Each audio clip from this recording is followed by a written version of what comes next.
You know that feeling, right? It's so painful and just confusing. Your partner suddenly pulls away, and this invisible wall just shoots up between you. You're left on the outside feeling totally shut out and alone. Well, today, we're going to look at a whole new blueprint for understanding and actually transforming this exact situation.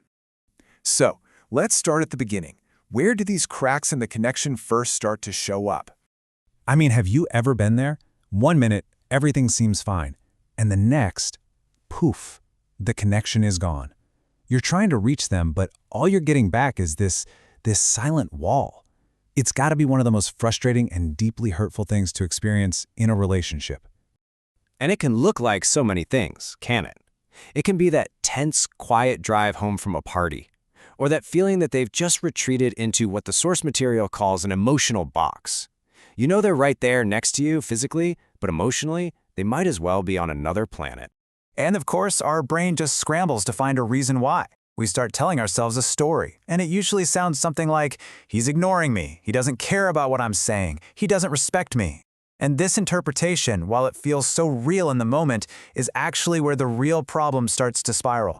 But what if that whole story we're telling ourselves is completely wrong? What if the silence isn't an attack on you at all? Let's try and decode what's really going on and look at the actual blueprint beneath the surface. Okay, so this slide right here is really the heart of the whole thing. It's the big reframe. On the left, you see our go-to interpretation. He doesn't care. But on the right, that's the systemic reality that our source material points to. His silence isn't about disrespect, it's actually a defensive retreat, and it's driven by this really intense internal feeling of shame or failure. So, let's just nail this down because it's so important. What we're seeing is not an offensive move. It's not an attack.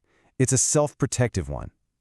He's not trying to push you away to hurt you. He's retreating into himself to hide what he perceives as his own inadequacy. Now, understanding that is absolutely key. Why? Because our totally natural reactions to being shut out often make the situation catastrophically worse. Let's look at two really common but totally flawed ways we try to fix things. So the first big misstep is what the source calls mollycoddling. Treating him like some poor, helpless victim who needs rescuing. It might feel like you're helping, but it's actually really condescending, and it just deepens his shame. Then there's the other extreme, attacking. We treat his silence like it's a personal assault. And what does that do? Well, it just forces him to build his walls even higher. And this right here, this is the feedback loop from hell.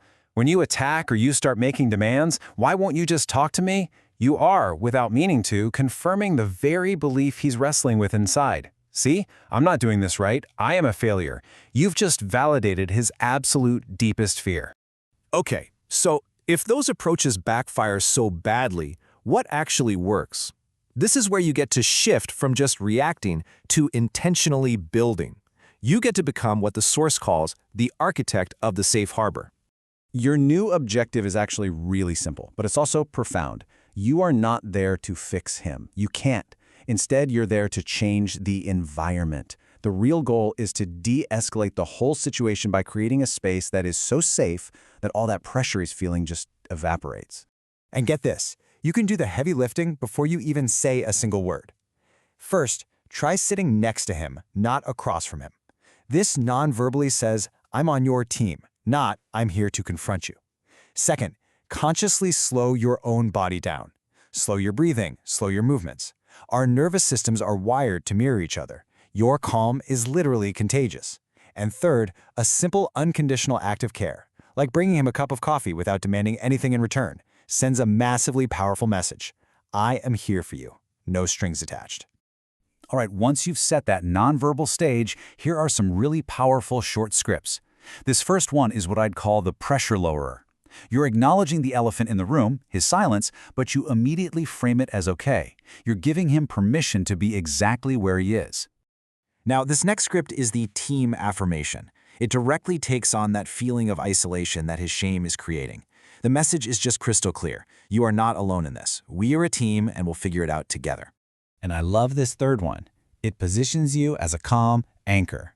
You're showing him that his withdrawal isn't sending you into a panic. You have your own center, you're stable, and you're a safe harbor he can come back to if and only when he's ready. Absolutely no pressure. So what happens next? Eventually, he does emerge from that quiet space, and how you respond in that moment is just as critical as everything that came before. This is where you really strengthen the foundation that you've just worked so hard to build. Okay, here are the golden rules for when he reconnects. First, do not analyze what just happened. A comment like, "Well, it's nice of you to finally talk again," will just undo all of your good work in a second. Instead, you just want to normalize their return, make it feel easy and light, and most importantly, let him decide if he wants to talk about what happened. You know, a simple, warm, and neutral phrase is all it takes. Something just like, "Hey, good to have you back." It's welcoming, it's completely pressure-free, and it communicates that the connection is back online without making a whole big deal about it.